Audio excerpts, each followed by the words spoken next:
Récemment, je me suis mis à travailler en testant une stratégie qui m'est venue à l'esprit sur le goal et j'ai été plutôt surpris par les résultats que ça m'a donné. 72% de taux de réussite, c'est plutôt hallucinant. Donc, j'ai pensé que je pouvais partager ceci avec tout le monde afin que vous puissiez bien sûr vous mettre également dans cet exercice de backtest qui vous permettra potentiellement de tester cette stratégie-là et de pouvoir voir par vous-même les potentiels résultats que vous pouvez avoir grâce à la stratégie. Donc, dans cette vidéo, on va partager ensemble la stratégie sur le goal qui te permettra potentiellement de pouvoir saisir les reversals de manière plutôt efficace. Sans plus tarder, intro.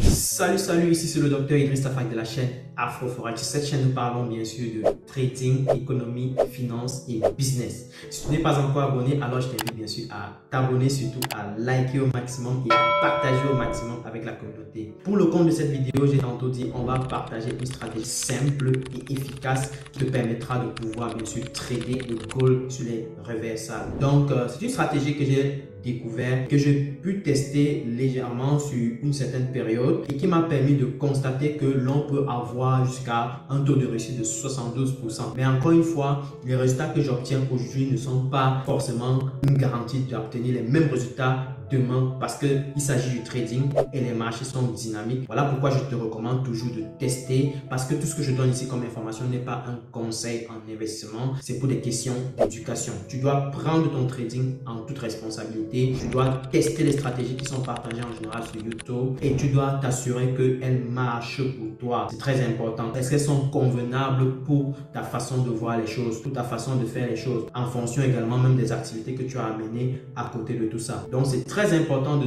toujours intégrer cela dans ton processus afin de t'assurer que tout soit aligné avec ton être, avec tes activités et toute autre chose que tu mènes au quotidien. Donc, je vais partager mon écran ici, mais avant d'entrer dans le vif du sujet, je tiens à préciser qu'il ne reste plus que quelques places pour le programme Pro, n'est-ce pas? Le programme qui va te donner tous les outils qui te permettront de devenir excellent sur les marchés financiers, qui te permettront de pouvoir passer à un autre niveau sur les marchés. Si tu es vraiment sérieux, tu veux vraiment établir une carrière sur les marchés financiers, établir un niveau excellent en trading, maîtriser les marchés financiers, maîtriser comment saisir les opportunités de manière efficace, avoir plusieurs stratégies de trading qui te permettront de pouvoir bien sûr attaquer plusieurs marchés différents, à savoir le marché des cryptos, du forex, des indices et bien d'autres, et à être accompagné par moi-même et à te suivre de près. Tu auras mon numéro, je serai là, tu pourras me poser toutes les questions possibles, imaginables que tu as dans ta tête et je serai là pour te répondre. Donc, si tu es vraiment partant pour ce programme ultime qui non seulement te donnera tout cet accompagnement de près, sur mesure, mais aussi te permettra d'avoir accès à des stratégies que j'ai mis en place, des stratégies secrètes qui te permettront de pouvoir aller te faire évaluer auprès des entreprises qui offrent du capital et donc de pouvoir réussir cette évaluation-là et de pouvoir décrocher des capitaux importants qui te permettront d'avoir un revenu complémentaire de manière décente. Eh bien, sache que tu es au bon endroit. Contacte-nous directement le plus rapidement possible parce qu'il ne reste plus que 6 places et les délais pour s'inscrire, c'est le 30 août. Donc, contacte-nous en privé le plus rapidement possible via les adresses mail, via les numéros WhatsApp ou alors via les admins dans les groupes WhatsApp. Ce sera un plaisir pour nous de pouvoir s'occuper de toi. Ceci étant dit, je partage mon écran et on attaque le sujet. Let's go. Donc, voilà, nous sommes donc sur l'écran et ici, nous sommes sur le goal en unité de temps 15 minutes. Notez bien, nous sommes sur le goal en unité de temps 15 minutes. Donc, je ne vais pas changer d'unité de temps. Je ne vais pas aller chercher une quelconque tendance. Je ne vais pas chercher un quelconque indicateur supplémentaire. Mais il y a un seul indicateur dont j'aurais besoin à ce niveau. C'est l'indicateur divergence. L'indicateur divergence. Tout simplement. Donc, pour avoir cet indicateur, tu n'as qu'à venir sur indicateur ici en haut. Donc, tu viens là. C'est un indicateur qui n'existe que sur TradingView. Attention, ça n'existe pas sur MetaTrader. Donc, pour ceux qui veulent utiliser de préférence et ouvrir également un compte sur TradingView, ça vous permettra d'avoir cet indicateur-là. Mais c'est quelque chose que je peux carrément coder. On verra bien si j'ai du temps, je pourrais coder ça. Et ce sera intéressant de voir à quoi ça ressemble. Donc, du coup, alors, l'indicateur, vous venez dans indicateur, vous tapez donc divergence, ok? simple, d'accord? Et vous allez voir le tout premier qui va apparaître là, le tout premier indicateur qui va apparaître, Divergence Indicator, ok? Divergence Indicator, ok? Donc du coup, tu sélectionnes ce premier indicateur là et ça va s'ajouter directement sur ton écran. Et donc une fois que tu as sélectionné, tu peux fermer ceci. Et là, du coup, tu auras ton indicateur sur ton écran. Donc, du coup, voilà. Une fois que tu as donc ton indicateur, voilà ce qui va se passer. Ce qui va se passer, c'est que tu n'as pas en fait déjà de paramétrage à changer ici. Donc, tu gardes les paramétrages standards. On reste sur des choses plus ou moins simples. Je voudrais que vous partiez d'abord tester cela et vous venez me dire en commentaire les résultats. Vous partiez tester, vous venez me dire dans les groupes WhatsApp quels sont les résultats que vous obtenez. Ce serait très important et ce serait excellent de pouvoir suivre vos résultats également en ce qui concerne cette stratégie. Donc, regardez, l'idée de base est simple, ok? L'avantage de la stratégie, déjà, je tiens à rappeler que avant même que je n'entre dans la stratégie, c'est que il faut comprendre déjà le concept de divergence. Le concept de divergence est simple, c'est que en réalité, quand on parle de divergence, c'est que le marché est en train de manifester éventuellement une hausse alors que le sentiment du marché est en train de voir plutôt une baisse et vice-versa. Donc, le sentiment du marché est perçu par l'indicateur Divergence Indicator alors que le marché, c'est véritablement le prix qu'on observe ici, n'est-ce pas? Donc, par exemple, ici, là, on voit des traits qui sont rouges qui sont sortis. On dit bear market, ok? Alors que ici, on voit le prix qui fait des tentatives d'aller plutôt, de faire pression à la hausse, d'accord? De faire pression haussière.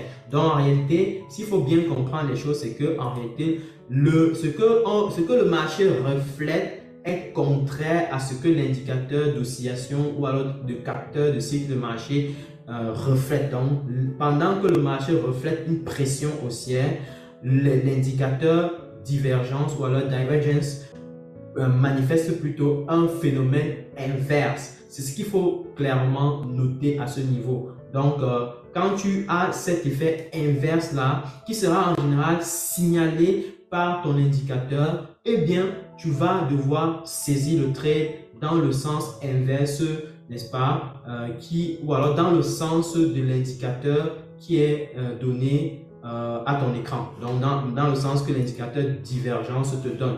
C'est-à-dire, par exemple, ici, prenons cet exemple-ci. Pour la journée actuelle, on a ici, c'est noté bear market. Donc, on est en train de chuter, ok? Alors qu'ici, on est en train de faire pression à la hausse, d'accord? On est en train de faire pression à la hausse ici, au même endroit, au même niveau. Ça voudrait dire qu'en réalité, quand je vois ce phénomène et que je vois bear market, je vois du rouge ici, alors là, en principe, je dois vendre parce que j'espère que le prix va commencer à descendre. Donc, en réalité, le marché, d'après l'interprétation que je dois donner, c'est que le marché est en train de manifester une pression haussière alors que le sentiment du marché est en train de manifester déjà une potentialité à ce que le marché commence à baisser. Donc, du coup, pour moi, quand je vois ce phénomène, je dois me préparer éventuellement à une baisse du prix potentiel. Visiblement, ici, ça voudrait dire que visiblement, ici, je devrais placer une vente, d'accord? Une vente sur le marché. Et quand je place une vente, j'espère que le prix descend pour faire profit. Visiblement, et compte tenu de cette opportunité-ci, les choses ne sont pas allées dans le sens espéré. On a un peu traîné à la hausse encore avant de descendre. Bien entendu, on ne peut pas tout prédire, c'est tout à fait normal. Mais je vais vous montrer d'autres exemples qui sont plutôt bien établis et qui ont donné de meilleurs résultats. Ok? Donc ça, c'est un résultat qui n'a pas marché et c'est tout à fait normal. Gardez toujours en tête que le marché, c'est une question de probabilité. Tu ne viens pas sur le marché parce que tu auras une stratégie qui va te faire gagner à 100%. Ça n'existe pas. Si tu cherches une stratégie qui va te faire gagner à 100%, tu es en train de te faire flouer, tu es en train de te faire avoir et ce serait dommage. Donc, tu dois comprendre que quelle que soit la stratégie que tu vas mettre en place, elle ne va pas te permettre d'avoir 100% de taux de réussite. Impossible. Impossible. Ne tombez pas dans le fantasme de voici mon robot, ça va te donner, ça va te faire gagner 100%, ça va toujours te faire gagner. C'est pas réel. Je peux vous dire que c'est pas réel. Hein? C'est pas du tout concret. Si quelqu'un te dit ça, sache qu'il te ment. Si quelqu'un te dit que le robot va marcher à 100%, sache qu'il te ment. Ou alors quelqu'un te dit que la stratégie, si ça va marcher à 100%, sache qu'il te ment. C'est aussi simple que ça. Donc, quand je viens vous présenter une stratégie ici, c'est parce que je sais qu'il y a un potentiel et donc c'est à vous maintenant aussi de prendre les choses en main parce qu'on ne peut pas passer la journée sur YouTube. C'est à vous aussi de prendre les choses en main, de pouvoir bien sûr tester la stratégie à votre niveau et de voir clairement qu'est-ce qu'il y a lieu de faire pour que ça marche proprement à mon niveau. Voilà comment ça fonctionne. Donc voilà, on va regarder quelques exemples sur la stratégie. Donc en fait, pour revenir encore sur mes propos, donc je disais tantôt, on va essayer de voir d'autres exemples qui ont plutôt bien marché et vous allez voir comment cette stratégie pourrait éventuellement marcher. Donc en réalité, ce que vous devez garder en tête, c'est que lorsque vous voyez du vert ici en bas, ok? Lorsque vous voyez par exemple du vert ici en bas, du bull, exemple ici, on peut voir que on nous dit bull ici. Donc, il y a eu, ça voudrait dire qu'il y a eu une divergence haussière ici. D'accord? Donc, je vais entourer ça pour que vous voyez bien de quoi je parle. D'accord? Donc, là, par exemple, ici, on a bull. Ça voudrait dire qu'en réalité, quand je vois le deuxième bull ici, ok? Je dois en réalité faire un achat dès que la bougie verte ici est établie. Je fais un achat, je place mon stop loss, n'est-ce pas? Je place mon take profit maximum, un risque reward maximum de 2 pour 1. Donc, vous devez avoir un risque reward de 2 pour 1. OK? Donc, si par exemple, ton stop loss est à 300 pips, tu dois avoir maximum, je dis un maximum 600 pips de take profit donc avec le gold. Donc, du coup, tu utilises du 2 pour 1 en termes de risque reward, c'est largement suffisant selon moi. Maintenant, après, vous devez tester plusieurs scénarios et voir ce qui vous est convenable. OK? Donc, voilà. Donc, actuellement, quand je vois par exemple le deuxième bull, ce que je vais faire tout simplement, c'est de placer un achat, d'accord? Placer un achat ici. Placer un achat là et prendre avantage de la poursuite de la hausse qui va se manifester. Vous voyez que en mettant juste du 2 pour 1 en termes de risk reward, on atteint nos objectifs aisément. OK? Donc, si je plaçais par exemple mon achat là, juste après la bougie verte, n'est-ce pas? Et mon stop loss juste derrière, mon take profit à environ 2 pour 1, on serait clairement profitable. D'accord? Donc, on serait monté là, tac, on serait monté comme ça, et on serait sorti là exactement. Donc, on serait sorti juste là. Donc, c'est plutôt une bonne chose. Donc, on serait gagnant sur cette opportunité-ci. On va regarder un autre exemple. Donc, quand je vois du bear market, du bear, comme je vois ici le trait rouge avec du bear, tout ce que j'ai à faire, c'est de pouvoir, bien sûr, chercher la vente. Donc, dès que je vois le bear ici, je dois placer une vente, d'accord, sur mon marché. Donc, tout ce que j'ai à faire, c'est de venir là, identifier là où le bear, dès que le bear s'est formé, c'est là. Donc, si on remonte droitement, n'est-ce pas, on va se rendre compte qu'on tombe en fait exactement ici. Donc, juste après que ça soit formé, tout ce que j'ai à faire, c'est de venir placer ma vente là. Et vous voyez ce qui s'est passé. Donc, je place une vente ici et vous voyez comment le prix a chuté après. C'est plutôt hallucinant, n'est-ce pas? Donc, l'avantage encore ici, c'est que tu n'as pas besoin de chercher à comprendre comment est-ce que tu dois détecter les divergences, encore une fois. Donc, l'indicateur te donne directement l'information. C'est un avantage parce que en général, quand on va montrer peut-être de manière manuelle comment est-ce qu'on détecte une divergence, beaucoup auront de mal à le faire, beaucoup auront des difficultés à le faire. Et donc, du coup, ceci est un avantage parce que ça te permet en réalité de ne plus réfléchir sur comment est-ce que je repère les divergences et j'ai déjà exactement le signal sur lequel je dois entrer en ayant l'information sur bull ou sur bear. Donc, quand je vois l'information sur bull, je dois entrer à l'achat. Quand je vois l'information sur bear, je dois entrer à la vente. Donc, c'est quasiment un signal d'achat ou de vente, quoi.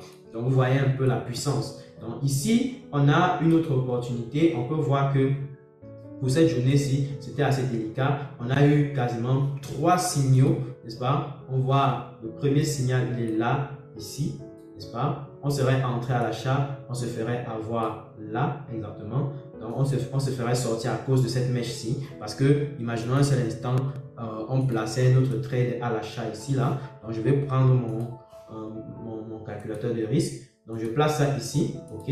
Donc, on aurait pris ce trade si on aurait fait du 2 pour 1, placé du 2 pour 1, par exemple. Hop là, voilà. Et forcément, je me ferais sauter dès ici. Et une fois ici, je n'aurais même pas pris cette deuxième opportunité ici. Dans la deuxième opportunité de la journée, je n'aurais pas prise. La troisième opportunité éventuellement. Donc, vous voyez qu'on a eu un troisième bull ici, là. Donc, je serais entré éventuellement ici si je décidais d'entrer. Donc, une fois que j'entrais là, ok, qu'est-ce qui se serait passé? Ce qui serait passé, c'est que j'aurais progressé bien presque vers le take profit. Et on peut voir que je ne l'aurais peut-être pas atteint. Mais si je plaçais par exemple 2 TP, je l'aurais visiblement atteint. Donc, ce qui est plutôt une bonne chose. Donc, voilà, ça c'est un bon point. On va continuer. Pour la journée qui suit, on peut voir qu'on aurait eu deux signaux à l'achat. Un premier signal pendant le marché asiatique quasiment ou européen. Donc, on peut voir qu'on aurait eu un signal ici, là, qui correspond à cet endroit-ci, n'est-ce pas? Donc, j'aurais placé mon achat ici, je serais sauté. Par contre, le deuxième signal qui serait sorti au marché américain, le bull ici, donc on serait entré quelque part là, n'est-ce pas? On aurait au minimum pris en fait 1 TP si on plaçait 2 TP. Donc vous voyez que là on serait à 1 pour 1. Si je plaçais peut-être du 400 pips, n'est-ce pas? 400 pips de stop, n'est-ce pas? 400 pips de stop, on serait à 1 ici, d'accord? On serait à 1 pour 1 quelque part là. Là on est déjà à 1,3 et on serait à 2 pour 1 un peu plus haut. Donc quelque part ici, quasiment au plus haut de la journée. Donc, c'est plutôt une très bonne chose. Donc, au minimum, tu aurais pris 1 pour 1 et tu serais à break-even. Donc, tu serais sauvé à fortiori. Donc, du coup, on voit pour la journée qui suit, la journée qui précède, on va dire comme ça, on voit qu'on a un signal baissier, un signal à la vente. Vous voyez, bear market. Donc, j'entre ici directement. OK. Donc, quand j'entre ici, qu'est-ce qui se passe? Donc, soit j'entre ici, soit j'entre quelque part ici. Et quand j'entre ici, je dois me protéger quand même ici derrière, d'accord? C'est pas comme si je viens juste me serrer mon stop loss n'importe comment. Donc, imaginons un seul instant que j'entrais exactement ici, juste après que la bougie rouge soit terminée. Donc, on aurait quasiment du 500 pips, voire un peu plus, donc du 600 pips quasiment. Et on serait sorti jusqu'au lendemain en fait. Donc, pour avoir du 2 pour 1, c'est le lendemain qu'on aurait clôturé notre trade carrément, qui n'est pas mal. Donc, c'est pas mal. Donc, du coup, c'est pas tuant aussi. Si c'est que le broker ne te coupe pas trop de commission, ou alors si tu es à l'aise à garder des trades entre 2 jours consécutifs, c'est bon, c'est du bon et vas-y quoi. Maintenant, on continue. Pour cette journée, si on n'aurait pas eu d'opportunité. Par contre, pour la fin de la journée précédente, on aurait eu une opportunité. Vous pouvez voir que ici, on a du bull, donc on a eu deux divergences. On aurait pris le trade soit ici, soit ici. Donc, on prenait le trade, supposons ici, ça serait un très bon deal, n'est-ce pas? On voit bien que à ce niveau, on aurait pu réaliser quoi? Une très belle hausse dès le début de la journée qui suivait. Donc, on se place avec, supposons, un stop de 400 pips encore. Donc, 400 pips, on est là. Et on serait monté assez bien. Donc, si on va sur le principe du 2 pour 1, on serait sorti où? On serait sorti exactement ici. Donc, vous voyez que c'est assez lucratif. Donc, ça nous donne du 2 pour 1 propre. Ici, au début du marché asiatique encore, on aurait eu une bonne opportunité également. Donc, on peut voir que si on plaçait du 400 pips encore, n'est-ce pas?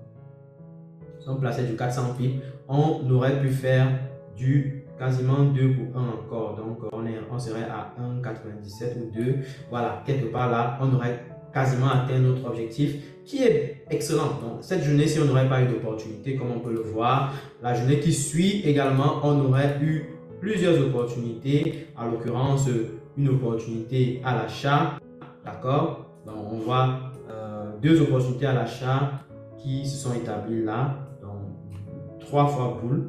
Donc on aurait pris une opportunité éventuellement au moment ici, n'est-ce pas, quelque part là, on se ferait éjecter. On aurait tenté une autre opportunité là par rapport à ça, et là on aurait peut-être pris au moins le TP1, et la troisième opportunité on aurait pris éventuellement ici. Donc et là du coup éventuellement cette troisième opportunité, qu'est-ce qu'on aurait eu? On aurait eu une perte. Donc déjà de manière globale on peut voir que les trades sont plutôt en majorité de temps positifs, donc c'est plutôt assez encourageant. Une autre chose, on peut regarder que pour la journée d'ici, on aurait eu une opportunité baissière parce qu'on voit bien bear market, ok, d'accord. Donc du coup, on serait entré à la vente ici. Donc ce qu'on peut bien voir, on entre à la vente là parce que étant ici là, la ligne ne serait pas encore établie. C'est une fois que le marché sera ouvert ici que cette ligne-ci sera établie, et donc on serait entré ici à la vente. Donc on entrait ici à la vente, on serait clairement profitable parce que je peux prendre mon risk reward, je mesure pour voir, et hop, donc si j'entre ici, tac, qu'est-ce que j'aurais? J'aurais quoi? Je mets du 400 pips encore, 400 pips, on serait où? Quelque part là. 400 pips, on aurait quoi? Voilà, on serait quelque part là en haut. Et vous voyez que visiblement, on serait clairement profitable. On aurait gagné cette opportunité pour les 2 TP. Exactement. Donc, voilà un peu pour vous donner la stratégie. Donc, la stratégie, elle est plus ou moins simple. Elle utilise un seul indicateur. Et ton risk reward ici, potentiellement, ça peut être du 2 pour 1. Et tu es en unité de temps 15 minutes. Et tu n'as pas de paramétrage à faire principalement sur l'indicateur. L'avantage encore de l'indicateur, c'est que tu n'as pas à changer les paramétrages. Non seulement, mais ça te donne déjà quasiment des signaux, n'est-ce pas, d'entrée, soit à l'achat, soit à la vente. Mais encore une fois, ne prenez pas ceci pour du Graal. Faites attention, prenez le temps de tester la stratégie sur les paires de devises ou les indices qui vous intéressent. Et là, au moins, vous aurez un peu plus d'éléments sur le sujet. Encore une fois, il dit le taux de réussite sur cette stratégie, c'est 72%, mais ce n'est pas le seul paramètre qu'il faut regarder concernant la performance d'une stratégie. À côté du taux de réussite, vous pouvez considérer également non seulement le risk reward, mais aussi le profit factor, mais aussi le drawdown, mais aussi, on va citer quoi, le max consecutive losses. Donc tout ça compte en général dans ce qui est une performance, dans ce qu'on appelle les statistiques de performance d'une stratégie. Donc prenez toujours le soin de considérer tous ces éléments-là. Ça vous aide à améliorer vos performances. Ça vous aide à, bien sûr, bien maîtriser dans quoi est-ce que vous lancez, les limites de la stratégie, les jours même pour lesquels la stratégie est performante, les heures de la journée où la stratégie est performante. Ça, c'est très, très important. Bref, prenez le soin de tester et j'attends vos retours en commentaire et dans les groupes WhatsApp. Venez me partager vos résultats. Grâce à cela, ça me ferait grandement plaisir de les accueillir. Ceci étant dit, prenez le soin de partager la vidéo si vous avez aimé. Likez la vidéo si vous avez aimé. Si vous voulez encore plus de stratégie, tapez seulement en commentaire. On veut plus de stratégie, d'accord? Et ça me fera le plaisir de pouvoir toujours faire des recherches, venir partager avec vous. Et ça vous aidera potentiellement de toujours progresser dans votre culture d'apprentissage. En ce qui concerne le trading, ceci étant dit, continuons à bosser, continuons à gratter, continuons à se performer, continuons à bosser sur nos stratégies, continuons à bosser sur notre gestion de risque, continuons à pouvoir mettre le gaz parce que personne ne va le faire à notre place. Il n'y a que nous pour pouvoir se mettre en place et pouvoir changer les données dans notre vie en toute responsabilité. Ceci étant dit, prenez soin de vous, prenez le soin bien sûr de partager la chaîne à vos amis, vos frères, vos sœurs et on se dit à très bientôt pour une prochaine vidéo. Ciao!